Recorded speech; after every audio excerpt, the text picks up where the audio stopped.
আমাদের অঙ্গীকার হোক আগামী দিনে আমাদের রাষ্ট্রনায়ক জনাব তারেক রহমান এবং ত্রিশালের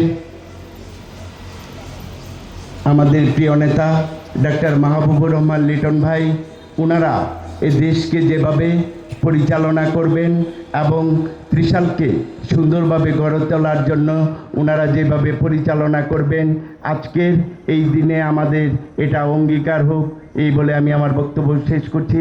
খোদা হাফেজ। বাংলাদেশ জিন্দাবাদ। বাংলাদেশ জাতীয়তাবাদী দল জিন্দাবাদ।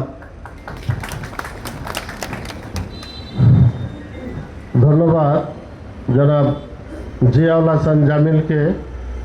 আমাদের ত্রিশাল নজরুল ডিগ্রি কলেজের সম্মানিত সভাপতি, ছাত্রদলের সম্মানিত সভাপতি সায়েমকে মঞ্চে আসার জন্য আহ্বান জানাচ্ছি। এখন আপনাদের সবাইকে মূল্যবান বক্তব্য রাখবেন ত্রিশাল উপজেলা বিএনপির সংগ্রামী যুগ্ম আহ্বায়ক জনাব আনিসুজ্জামান মির্জাকে ওনার মূল্যবান বক্তব্য রাখার জন্য আহ্বান জানাচ্ছি। স্বাধীনতার ঘোষক জিয়া, লও লও লও সালাম। সম্মানিত নেতৃবৃন্দ, আসসালামু আলাইকুম। আজকের এই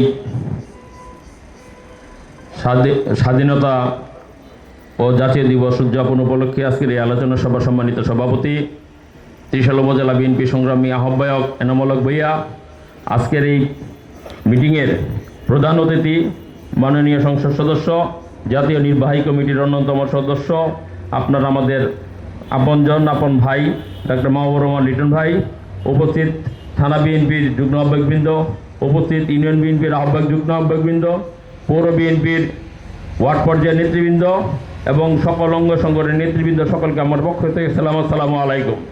সংগ্রামী সাথী ও সহযোদ্ধা বন্ধুগণ, আজকের এই দিনটি না আসলে হয়তো আমরা স্বাধীনতা পেতাম না। আজকের এই দিনটি না আসলে হয়তো আমরা এখনও পরাধীন ওই আগের অবস্থায় থাকতাম।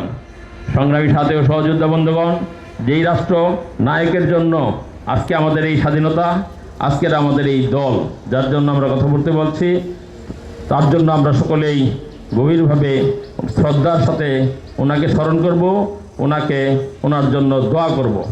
আমি এই বিষয়ে স্বাধীনতা এবং স্বাধীনতার পরবর্তী সময়ে বিভিন্ন সময়ে অনেক ধরনের কথাবার্তা রাজনৈতিক অঙ্গনে যেহেতু 17 বছর অনেক কথা বলতে পারি নাই।